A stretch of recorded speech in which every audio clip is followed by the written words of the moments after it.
જય સ્વામિનારાયણ.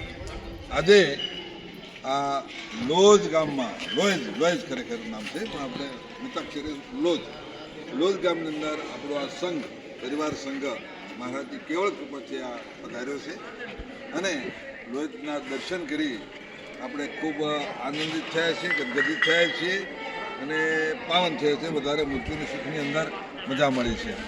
મહારાજને અલૌકિક મૂર્તિના દર્શન કર્યા, વર્ણિક મૂર્તિના દર્શન કર્યા. આ ભૂમિ પર મહારાજે વિતરણ કર્યા હશે. મહારાજ સૌ પ્રથમ ગુજરાતમાં અહીંયા લોજ મુકામે પધાર્યા, એટલે મહારાજમાં વિરામ સ્થાન પણ કહેવાય. નીલકંઠ વર્ષે મહારાજ વિચરણ કરી અને પધાર્યા, અને એટલે કીર્તનમાં કહેવાયું છે, લોજની વાવ ઉપર અવતારી આવી બેઠા બટુક બ્રહ્મચારી.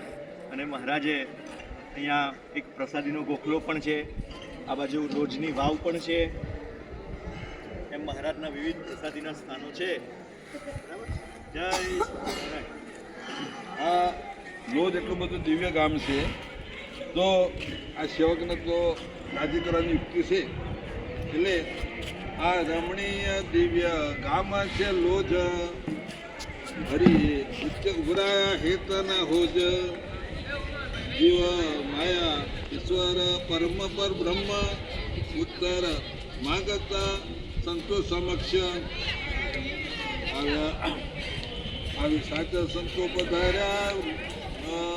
આવી સાચા સંતોને એમને કરતા ખોજ સદગુરુ મુક્તાનંદ સ્વામી મળતા રોજ,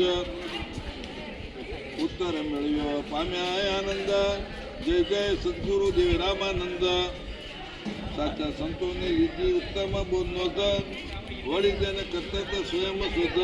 આવા સદગુરુ થકી જે હરિબોધ અહીં વરસાવ્યા કૃપાના ધોધ, એવા આપણા મહારાજ પધાર્યા. શ્રી રામાનંદ સ્વામી વિશે વાત કરો. આ રામાનંદ સ્વામીનો આશ્રમ હતો, અહીંયા મુક્તાનંદ સ્વામી રહેતા હતા. આ આશ્રમની જગ્યા ઉપર મંદિર બન્યું, એટલે પેલું પ્રસાદીનો ગોખલો એટલે ત્યાં છે, કારણ કે આશ્રમમાં રહેતા અને બાજુમાં હરિભગતનું ઘર, એટલે મહિલાઓ જોડેથી પેલું એ વખતે પેલું આગ સળગાવવાની ને, એટલે આગ માટે જોઈએ, દીવો જોઈએ, એના માટે આ યુઝ થતું. પછી મહારાજે કીધું કે ભાઈ ત્યાગી અને ગૃહિનું અલગ જોઈએ, એ રીતના મહારાજે લીલા કરી છે. ચાલો બધાને જય સ્વામિનારાયણ. સ્વામિનારાયણ મહારાજ. સ્વામિનારાયણ.